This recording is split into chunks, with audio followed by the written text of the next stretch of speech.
இரும்பன் திரைப்படத்தினுடைய பாடல் வெளியீட்டு விழாவுக்கு கொண்டிருக்கிறார்.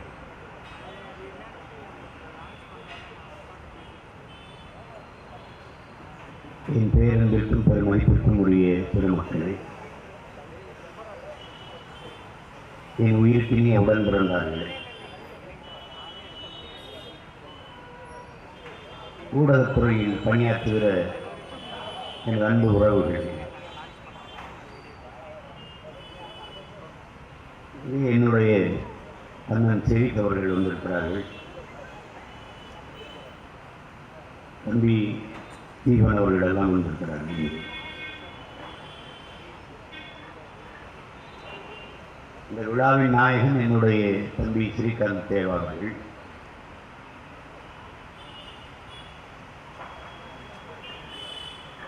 நாங்கள் இணைந்து பணியாற்றியிருக்கிறோம். ஐயா தேவா அவர்களோடு பணியாற்றுகிற போது என்னுடைய தம்பி ஸ்ரீகாந்த் கல்லூரியில் படித்துக் கொண்டிருந்தார். அப்போது பகுதி நேரத்திலெல்லாம் வந்து கீபோர்டு வாசித்து என்னுடைய பாடல்களுக்கு அவர் இசைக்கருவியில் பணியாற்றியிருக்கிறார். இன்னும் எனக்கு ஆனந்தம் இருக்கிறது. அவருடைய திறமைக்கான உயரத்தை அவர் தொடவில்லை என்பதுதான் என்னுடைய கருத்து. அவருக்கு ஒரு நல்ல படம் வந்தது, எங்களுடைய அருமை சகோதரர் ஜெகநாதன் அவர்கள் எடுத்த படம். ரொம்ப நல்ல படம். அதில் ஒரு பாடல்களும் சரி, பின்னணி இசையும் சரி, மிகச் சிறப்பாக வழங்கியிருப்பார். காலம் அவருக்கு இன்னும் நல்ல வாய்ப்பை வழங்க வேண்டும் என்பது என்னுடைய விருப்பம். அவருடைய இசைத்திறனில் வெளியே வந்திருக்கிற வரப்போகிற பாடல்கள் எல்லாத்தையும் பார்த்தோம். 5 பாட்டையும் பார்த்தோம். மிக சிறப்பாக நட்டமைத்து கொண்டு வந்திருக்கிறார். வந்தாலே வந்தாலே பாடல் ஆடியும் காட்டினார்கள். அதை பதிவாகவும் பார்த்தோம். அதுக்கப்புறம் தம்பி ஜி பிராஸ் அவர்கள், அவருடைய துணைவியார் அவர்கள் இணைந்து பாடிய அந்த பாடல், என்னுடைய அன்பு தம்பி ஜெய் அவர்கள் பாடிய பாடல் வந்தாலே தேரோட்டமா, அந்த பாட்டு ரொம்ப நல்ல மெல்லிசையாக பாடல்களை வழங்கியிருக்கிறார். என் அன்பு தம்பி ஸ்ரீகாந்த் தேவா அவர்களுக்கு என்னுடைய அன்பு நிறைந்த வாழ்த்துக்களும் பாராட்டுக்கள்.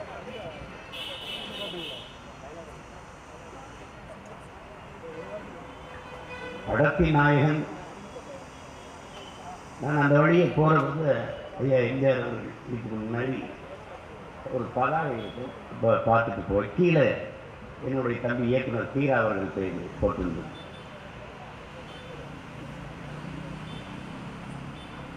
தீரா அவர்கள்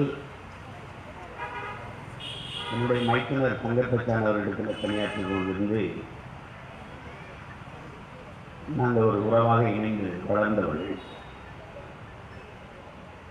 சமூகப்பற்று, முற்போக்கு சிந்தனை,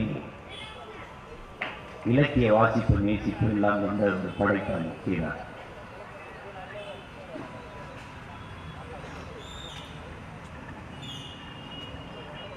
அவர் இந்த பாட்டு வெளியீட்டு விழாவுக்கு நீங்கள் வர வேண்டும் என்று சொல்லும்போது என்னால் மறுக்க முடியல. அது அவர் மேலே நான் வச்சிருந்த பேரன்பு தான் காரணம்.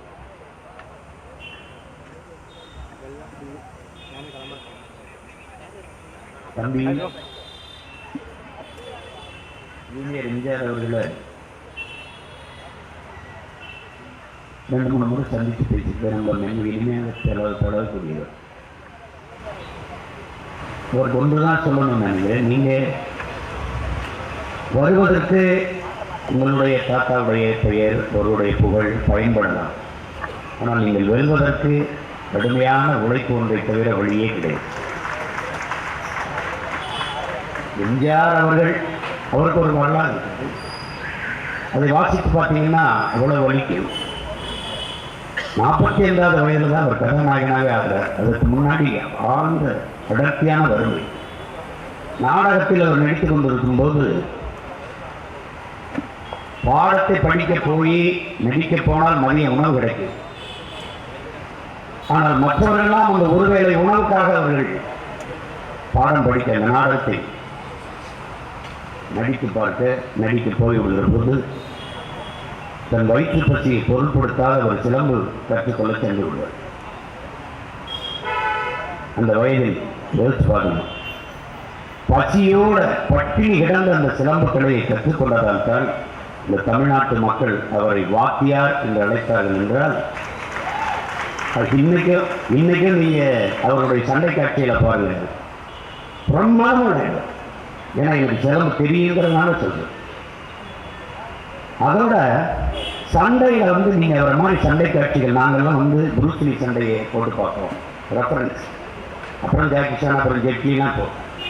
ஆனால் எம்ஜிஆர் அவருடைய சண்டை எது தடை எது அடி, எப்படி தவிர்க்கணும் எப்படி அடிக்கணும், அந்த மாதிரியெல்லாம் சண்டை செய்யறதுக்கு இன்னைக்கு எந்த நடிகரும் இல்லை. இன்னைக்கு ஒரே அடியில் விழணும், அப்படிலாம் ஒரே அடியில் ஒருத்தர் தூக்கி அங்கே போய் எழுதுற மாதிரிலாம் அடிக்க முடியாது. அது உண்மையிலே சண்டை செஞ்சவங்க ஒத்துக்க மாட்டாங்க. அந்த சண்டை காட்சி வரும்போது ஒன்று வெளியில் போயிடும் தலைக்கு முடிக்கலாம் அது. ஆனால் அவருடைய படத்தை நீங்கள் போட்டு பாருங்க, இந்த கடுமையான உழைப்பை கொட்டியதால் தான் மங்காத புகழ் பெற்று இன்று வரை தமிழக மக்களின் மனதில் அவர் வாழ்ந்து கொண்டிருக்கிறார். ஜூனியர் என்டிஆர் போல தம்பி ஜூனியர் எம்ஜிஆர், இப்படிதான் நம்ம பார்ப்பாங்க மக்கள். ஜூனியர் என்டிஆர் வந்ததற்கு அவங்களுடைய தாத்தா, அவங்க அப்பா பாலகிருஷ்ணன், இவங்கெல்லாம் இருந்துக்கலாம். அவங்க சித்தப்பா பாலகிருஷ்ணா பெரிய நடிகர், அவங்க அப்பாவே பெரிய நடிகராக இருந்தார். அரசியல் பின்புலம் இதே மாதிரி. ஆனால் அதற்கு பிறகு தன் உடலை வருத்தி உடல் எடையை குறைச்சி தன் ஆட்களை பெருக்கிக் கொண்டு இன்னைக்கு ஜூனியர் என்டிஆர் ஒருத்தர் தெலுங்கு திரையுலகில் அசைக்க முடியாத இடத்தில் இருக்கிறார்கள். அவருடைய இலக்கு என்னுடைய தம்பி விஜய் அவர்கள் வருவதற்கு உங்களுடைய அப்பா எஸ்சி பெரிய காரணம், உதவி இருக்கலாம். ஆனால் இன்றைக்கு தமிழ் திரையுலகின் உயர்ந்த நட்சத்திரமாக சூப்பர் ஸ்டாராக அவர் இருக்கிறார் என்றால் அவருடைய உழைப்பு தான். காலையோட நான் எங்கள் அப்பா பாருகிறாரு, அவன் நடைபயிற்சி வைக்கும்போது எங்கள் அப்பா விட அடுத்த விட தம்பி விஜய் விட அந்த வீட்டை கிடக்கும்போது என்ன மாடா ஆடுறான் அந்த பையங்கிறாங்க எங்கள் அப்பா. அவர் அளவுக்கு இன்னைக்கு நடன அசைவுகளை வெளிக்கொண்டு வந்து ஈர்க்கிற அளவுக்கு ஆடுறதுக்கு இந்தியாவிலே நடிகர் கிடையாது. காரணம் அவருடைய உழைப்பு. எளிதில் புகழ் வராது என் உடன் பிறந்தார்களே, அதோட தொட்டு விட முடியாது. பெரியவர் காஞ்சி சங்கராச்சாரியர் பெரியவர் இறந்து விட்டார். அவர் சொல்றாரு, ஒருவன் வெற்றி அடைந்து புகழ் பெற்றுட்டான்னா அதை நினைச்சு நீ பொறாமப்படாத. அந்த இடத்திற்கு வர அவன் கொடுத்திருக்க விலை இருக்குல்ல, வழி இருக்குல்ல, அவன் சுமந்து கொண்ட வழி ஏற்று பேச்சு அவமானம், அதை ஒரு தடவை நீ திரும்பி பார்த்தீங்கன்னா யார் மேலேயும் உனக்கு பொறாமை வராது. வெற்றி அடைந்தவன் மேலே அவ்வளோ உழைப்பு இருக்கு. அதுபோல தம்பி கணேஷ் ஒரு நடிகராகவுக்கு அவங்க அப்பா கட்சிராஜாவும் அவருடைய அண்ணன் செல்வராகவும் இருக்கிறார். ஆனால் இந்த இடத்தை தக்க வைப்பதற்கு கடுமையான உழைப்பு, தன் திறனை மேம்படுத்தி கொண்டு வந்த விதம். எப்படி பார்த்தாலும் என் உடன் பிறந்தார்கள் வெற்றிக்கு ஒரே வழிதான் இருக்கிறது, கடுமையான உழைப்பு. அதை தவிர வழி கிடையாது. அதை என்னுடைய தம்பி ஜூனியர் எம்ஜிஆருக்கு சொல்லுவேன், நீ உங்கள் தாத்தா பேரை காப்பாற்ற வேண்டாம், எடுத்த அவர் சம்பாதிச்சிருக்க பேர் இருக்குல்ல, இன்னார் பேரை பரவாயில்லை, அதுக்கு உங்களுடைய ஆட்களை செதுக்கிக் கொண்டு திறனை வளர்த்து கொண்டு மென்மேலும் வளர்ந்து வரணும். அதுக்கு எப்பவும் இந்த அன்னைகளுடைய வாழ்த்துக்களும் அன்பும் உனக்கு எப்பவும் துணை இருக்கும். அது அந்த ஆர்வமும் இந்த ஈடுபாடும் உங்களுக்கு இருக்குது. அதை வைத்து நீங்கள் வென்று வர வேண்டும். இல்லை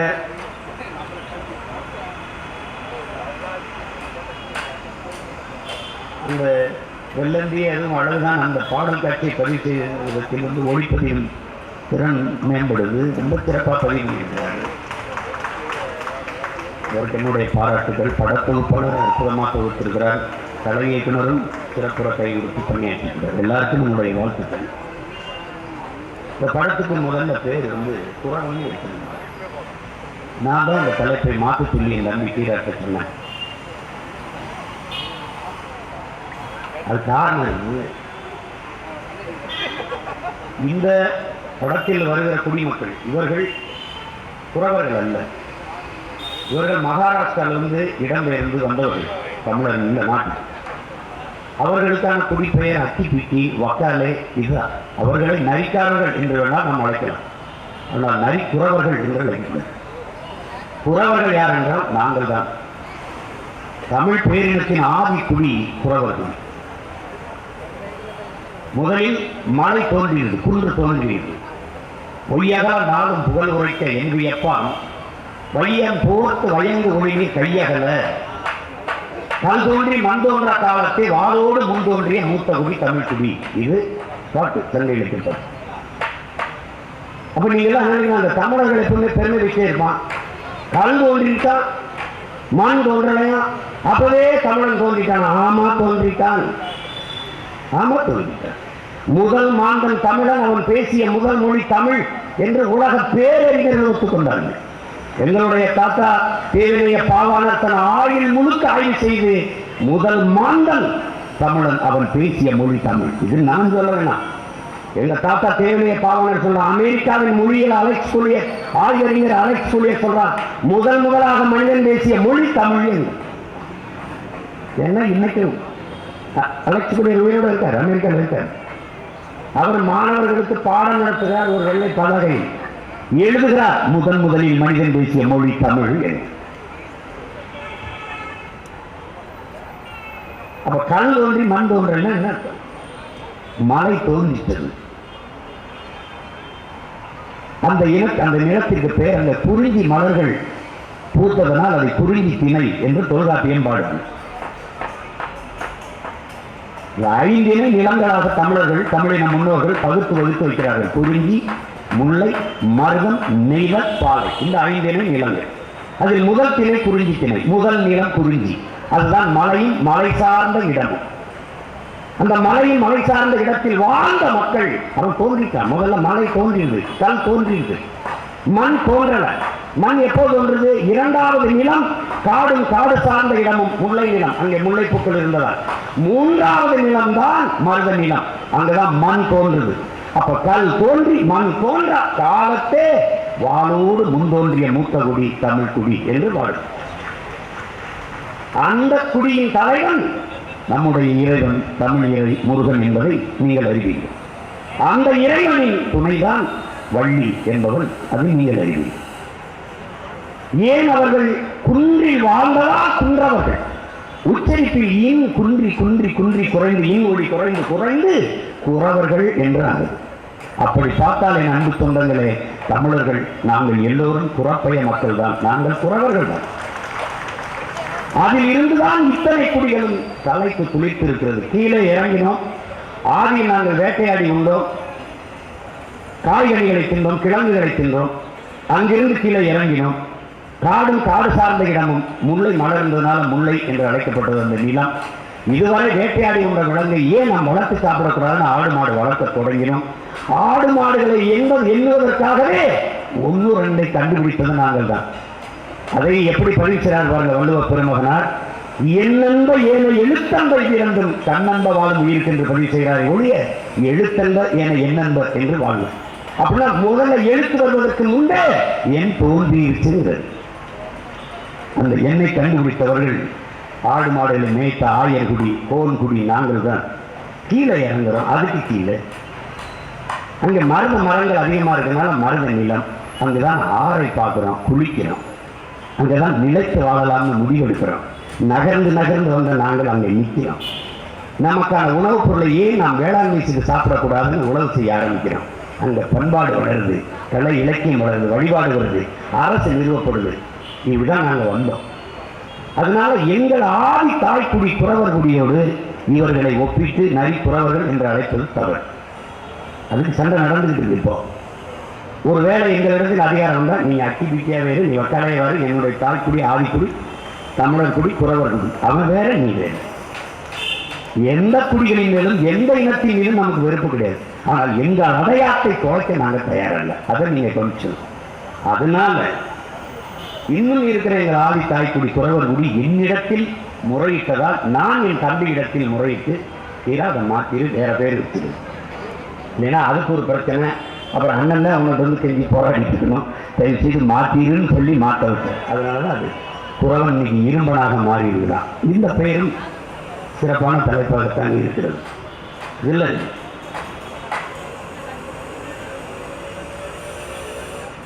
இன்னைக்கு அறிவியல் தொழில்நுட்பம் வளர்ந்து விரிவடைந்துருச்சு. திரையரங்கில் படம் பார்க்குற எண்ணிக்கை குறைந்து எல்லாமே இந்த ஓடிடிங்கிற ஒரு நுட்பம் வந்த பிறகு எல்லாருமே அதெல்லாம் இல்லைன்னா நாங்கள்லாம் படம் பார்க்கவே முடியாது. அது இல்லைன்னா இப்போ எப்படின்னா திரையரங்குக்கு போக முடியாத சூழலில் தொலைக்காட்சியில் தான் நமக்கு இருக்கிற ஒரே வாய்ப்பு. அப்படிதான் நிறைய படத்தை நம்ம பார்க்க முடியுது. அது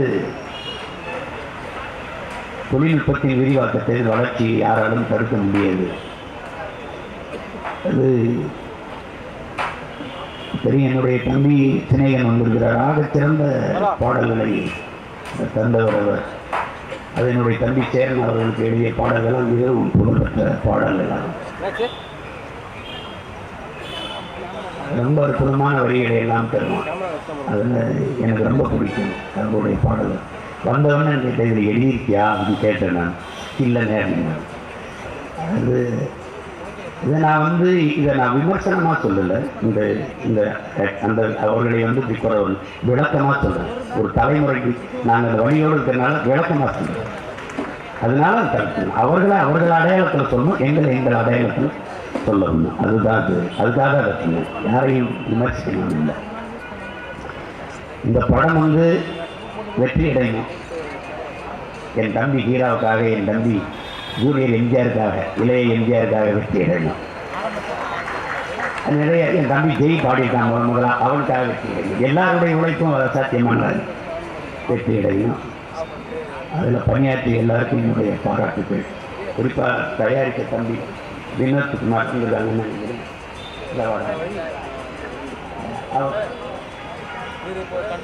அவருக்கு என்னுடைய பாராட்டு. ஏன்னா புதியவர்களை வச்சு வாய்ப்பு கொடுக்கணும்னு நினைக்கணும்ல, அது ரொம்ப முயற்சி. இன்னைக்கு இருக்கிறதுல பெரிய பெரிய நிறுவனங்களே கைவிட்டாங்க தயாரிப்பு. அன்னைக்கெல்லாம் ஐயா சரவணன் ஐயா அவங்க குடும்பத்தில் ஏவிஎம் அப்பா ஆர்பி சௌத்ரிலாம் எத்தனை படங்கள் எடுத்தாங்க. எங்கள் அண்ணன் தான் மட்டும்தான் இழுத்து பிடிச்சி இன்னும் போயிட்டு இருக்காரு. மற்ற எல்லாருமே கைவிட்டாங்க. மிகப்பெரிய தயாரிப்பாளர்கள்லாம் என்ன செய்யணும் தெரியாத பின்னாடி இருக்காங்க. ஏன்னா இன்னைக்கு திரையுலகம் திரைப்படத்துறை ஒரு 10 பேர் கைக்கு சுருங்கிக்குது. 10 நடிகர்கள் 10 தயாரிப்பாளர்கள் கைக்கு சுருங்கிக்குது. எங்கள் அண்ணன் டி சிவா சொல்லும் போதெல்லாம் திரைப்படம் வளராமல் சுருங்கிடுச்சு தம்பி. 10 நடிகர்கள் 10 தயாரிப்பாளர் கையில் தான் இருக்குது அப்படின்னு. அதுதான் உண்மை. வேறு வழி கிடையாது, அப்படி ஆயிடுச்சு. ஆனாலும் இந்த திரைக்கலை மேம்படணும். திரைப்படம்லாம் நம்மளை எல்லாரும் சொல்லுவாங்க அது சினிமாகிராஃபி இல்லையா, இது சினிமாகிராஃபி இல்லையா. அவங்களுக்கு தெரியாது.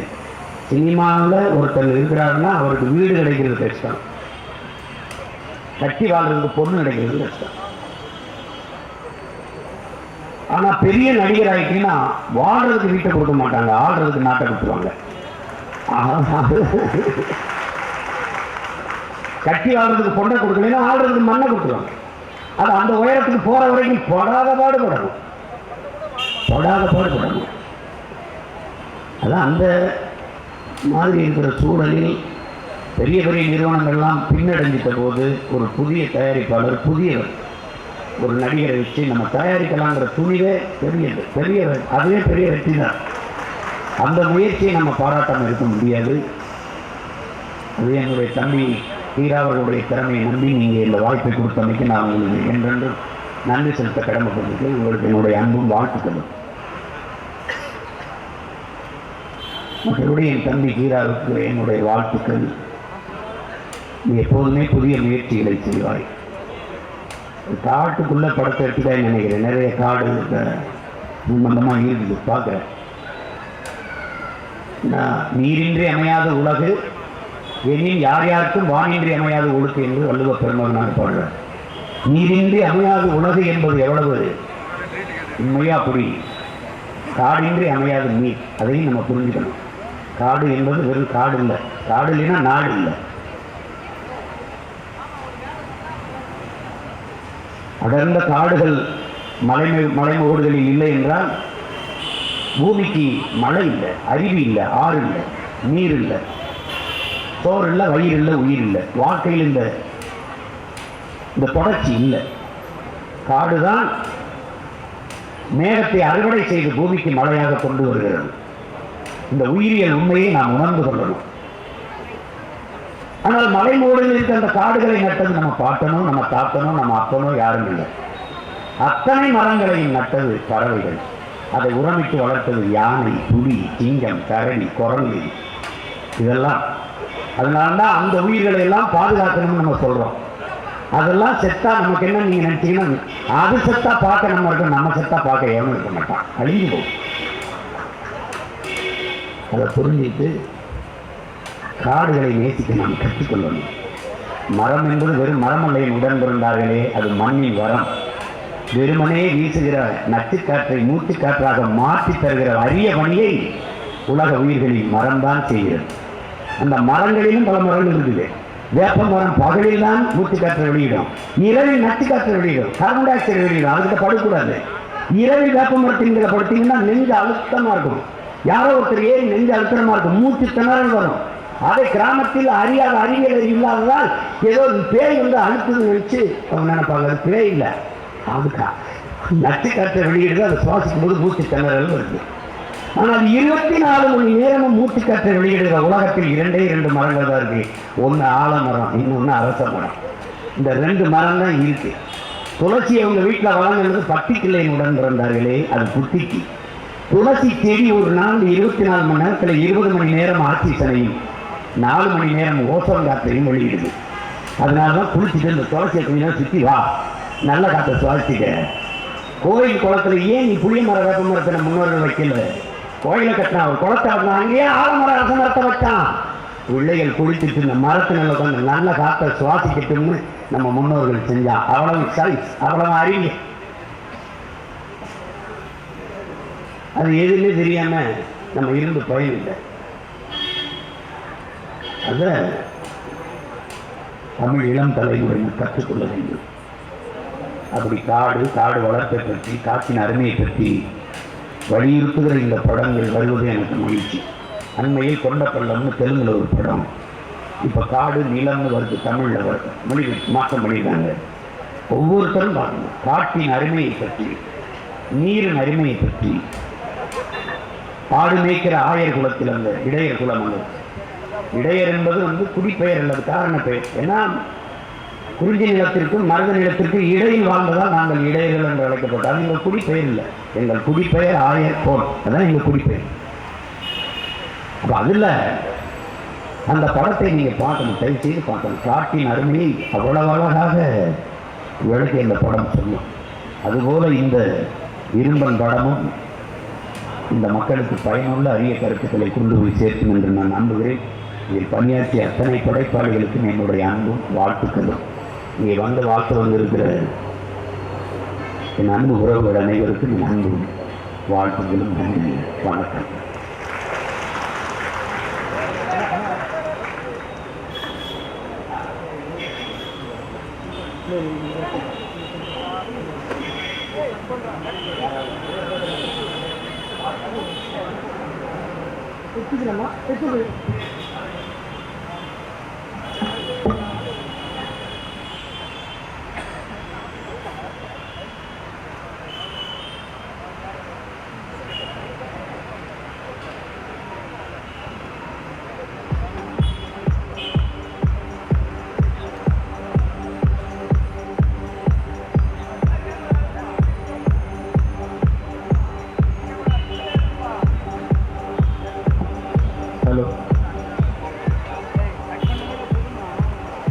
இசைத்தட்டு வெளியீட்டுக்கான நேரம். இந்த நேரத்தில் அண்ணன் சீமான் அவர்களோட இணைந்து இந்த இசை வெளியிடுவதற்காக ஸ்நேகன் அவர்களை மேடைக்கு அழைக்கிறோம்.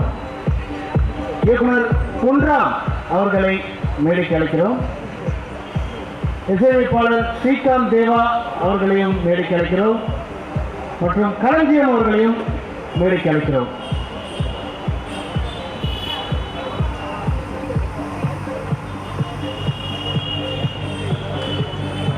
நடிகை ரக்ஷிதா பாபு அவர்களையும் மேடைக்கு அழைக்கிறோம். மற்றும் இரும்பன் திரைப்படத்தின் குழுவினர்கள் அனைவரையும் மேடைக்கு அழைக்கிறோம்.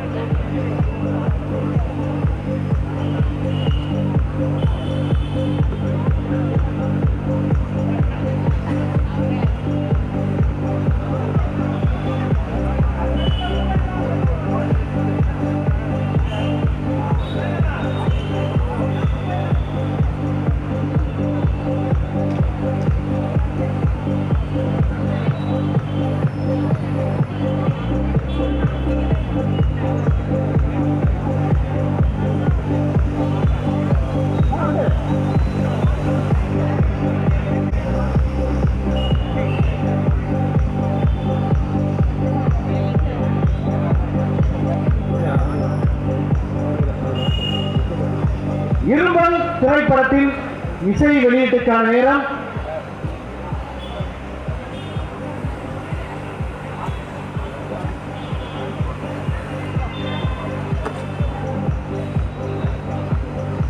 இரும்பன் திரைப்படத்தின் இசை வெளியீட்டுக்கான நேரம் அண்ணன் சீமான் அவர்கள் கையிலிருந்து தயாரிப்பாளர் வினோத்குமார் மற்றும் நடிகர் ஜூனியர் எம்ஜிஆர் அவர்கள் இசை தட்டை பெற்றுக் கொள்வார்கள்.